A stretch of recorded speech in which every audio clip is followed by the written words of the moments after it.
والذين آمنوا واتبعتهم ذريتهم بإيمان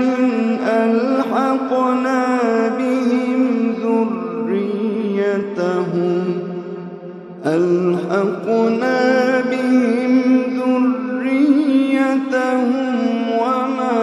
ألتناهم من عملهم من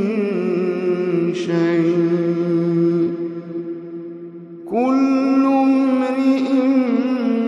بما كسب رهين وأمددناهم بفاكهة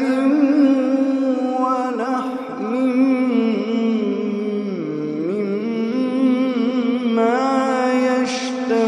يشتهون يتنازعون